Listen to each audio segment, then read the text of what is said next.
नमस्कार, मी कांगणे सर. आजची कथा जिद्दी. फार फार वर्षापूर्वीची एक गोष्ट आहे. एका गावामध्ये 4 चोर राहत होते. त्यांचा व्यवसाय चोरी करणे हा होता. रोजही चोरी करायची. आलेल्या चोरीतून पैसा असेल त्याच्यावर आपला उदरनिर्वाह करायचा. हे चोरांचं फार दिवसापूर्वीपासून चाललं होतं. चोरी शहरामध्ये वाढत आहेत ही गोष्ट राजाच्या कानावर गेली आणि राजांनी त्या भागातला बंदोबस्त वाढवला. झालं असं की एक दिवस चोरी करत असताना 4ही चोर पकडले गेले.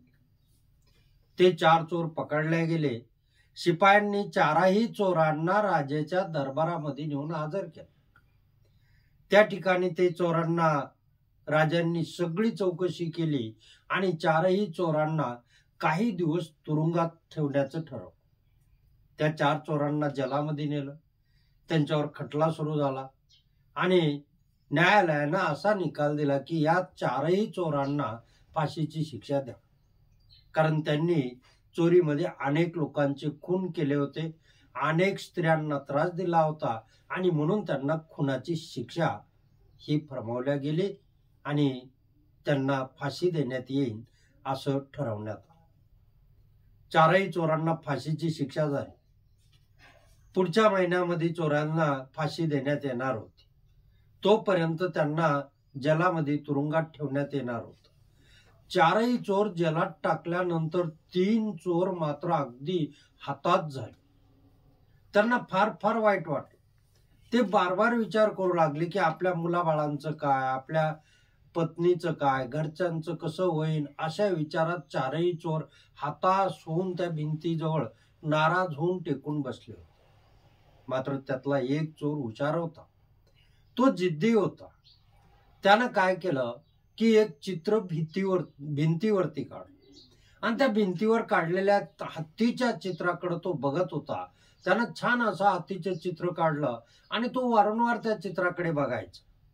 त्याच्या सोंडावरून हात फिरवायचा, त्याच्या पायाला हात लावायचा, शेपटीला हात लावायचा, कधी पाठीवरून हात फिरवायचा. तास त्या चित्रासमोर तो बसलेला असायचा. त्यांना त्या तुरुंगाला जलामध्ये सांभाळण्यासाठी जे शिपाई होते ते शिपाई वारंवार त्या 4 चोरांकडे बघत होते. 3 चोर मात्र खाण्याकडे लक्ष नव्हतं, त्यांचं झोपण्याकडे लक्ष नव्हतं, गप्पा करण्याकडे लक्ष नव्हतं, काही नाही. त्यांना फक्त एकच गोष्ट दिसत होती, फाशी होणार आहे. आणि यात एकाला मात्र कसल्याचीही चिंता नव्हती. तो नुसता त्या हत्तीशी खेळत बसायचा, त्या हत्तीला पाहत बसायचा. शिपाई विचार करू लागला की अरे हे 3 चोर, चौघांनाही फाशीची शिक्षा झाली, 3 मात्र अगदी विचारात आहेत आणि याला तर काहीच नाही, हे असं का घडतंय. आणि न राहून शिपायानं एक दिवस त्या चोराला विचारलं, का रे बाबा, तुला फाशीची शिक्षा झाली, तुला भीती कशी वाटत नाही, तू घाबरत का नाहीस, त्या हत्तीकडे बघत बसतोस. तो म्हटला, सोड रे, कशाची भीती आली मला. मी गेली 6 महिन्यापासून एक प्रयोग घरी करत होतो आणि तो प्रयोग होता की या हत्तीला उडवायचं. हत्तीला उडवण्याचा प्रयोग मी करत होतो, पण आता मला फाशीची शिक्षा झाली. काय माहिती माझा प्रयोग सिद्ध होईल का नाही, पण मला हत्ती उडवायचा. आता हत्ती उडवायचा प्रयोग त्या शिपायाला असं वाटलं की हा चोर काहीतरी फालतू बोलतोय, याचं काहीतरी फेक गोष्टी आहेत, म्हणून शिपायानं पहिल्यांदा लक्ष दिलंच नाही. परंतु त्याच्यानंतर 8 दिवस झाले तरीही तो त्या हत्ती समोरच होता आणि त्याचे त्या चित्राशी खेळणं चालूच होतं. ही गोष्ट पाहता शिपायानं राजाच्या कानावर घातली आणि राजाला मात्र त्याचं नवल वाटलं की हा चोर हत्तीला उडवण्याचा प्रयत्न करतोय, कसा हत्ती उडेल, आपण बघू तरी. आणि म्हणून राजा, प्रधान आणि बरेचसे जण त्या तुरुंगात, ज्या ठिकाणी जेलामध्ये त्यांना ठेवलं होतं, त्या जेलच्या आवारामध्ये गेले आणि त्या ज्या ठिकाणी 4 चोर कोंडले होते त्या खोलीच्या समोर, त्या रूमच्या समोर गेले. बघतात तो खरंच त्याचं कुठेही लक्ष नाही, त्या चोराचं वारंवार चित्राकडे बघत होता. त्याला राजांनी बाहेर केटला आणि त्याला विचारलं, का रे बाबा काय करतोस? तर तो म्हटला, काही नाही राजेसाहेब, माझ्या घरी मी हत्ती उडवण्याचा प्रयोग करत होतो, पण त्यातच मला फाशीची शिक्षा झाली, तरी सुद्धा मी या चित्राला उडवण्याचा प्रयत्न. राजाला त्याच्या बोलण्याचं नवल वाटलं आणि राजाला वाटलं, चला हा प्रयोग करतोय ना, जर खरंच हत्ती उडाला तर याचा फायदा आपल्याला होईल, आपलाही हत्ती उडायला लागेल आणि जगामध्ये नाव होईल.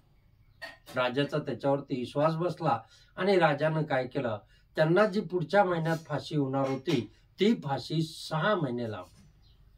6 महिने लांबवल्यानंतर चौघांनाही सोडण्यात, चौघही आपल्या घरी आले. ज्या चोरांमुळे हे सुटले होते त्याच्या घरी 4 जण आले. त्याच्या पत्नीला, मुलाबाळांना खूप आनंद झाला आणि आपण कसे 6 महिने फाशी लांबवली हे सगळं त्यानं आपल्या साथीदारांना आणि पत्नीला सांगितलं. हे सांगितल्यानंतर चौघांनाही हसू आलं की अरे हा प्रयोग कुठं होत असतो का, हे कुठं खरं असतं का, हत्ती कसा उडेल? तो म्हटला, नाही, हत्ती उडेल, काही घडू शकतं, हत्ती उडू शकतो, राजा मरू शकतो, प्रधान मरू शकतो, नाहीतर मीही मरू शकतो, किंवा फाशी रद्द होऊ शकते, काहीही घडू शकतं, असं तो सांगत होता. या चौघांचा त्याच्यावर, त्याच्या 3 मित्रांचा आणि बायकोचा तर विश्वासच बसत नव्हता. तरी सुद्धा तो आत्मविश्वासानं सांगत होता की अरे या जगामध्ये काहीही घडू शकतं. आणि तो वारंवार ते सांगत होता. खरंच 6 महिने जायला हळूहळू वेळ लागला आणि त्या 6 महिन्यामध्ये झालं असं की राजा बिमार पडला आणि बिमार पडून खरोखर राजाचा मृत्यू झाला. राजा मेला. राजा मेल्यामुळं जी फाशीची शिक्षा जवळ आली होती 6 महिन्यामध्ये, ती परत नवा राजा नेमायलं. नव्या राजाचे नेम याला 6 महिने गेले, म्हणजे यांची शिक्षा परत 6 महिने लांबली. नव्या राजाचे नवे विचार, नवे कायदे आणि त्यानुसार मात्र या 4ही चोरांची फाशीची शिक्षा रद्द झाली आणि हा चोर बचला. मित्रांनो, या गोष्टीचा तात्पर्य एकच आहे की या जगात काहीही घडू शकतं. तुम्ही मेहनत, प्रयत्न, जिद्द ठेवा, जिद्दीनं मात्र आपण सक्सेस होतो. आणि तो चोर या संकटातून वाचला. त्याच्या जिद्दीमुळे, त्याच्या धाडसामुळे या चोराला जीवदान मिळालं. इथे थांबतो. गोष्ट जर आवडली तर लाईक करा आणि कमेंट करायला विसरू नका. जय हिंद, जय महाराष्ट्र, जय शिवराय.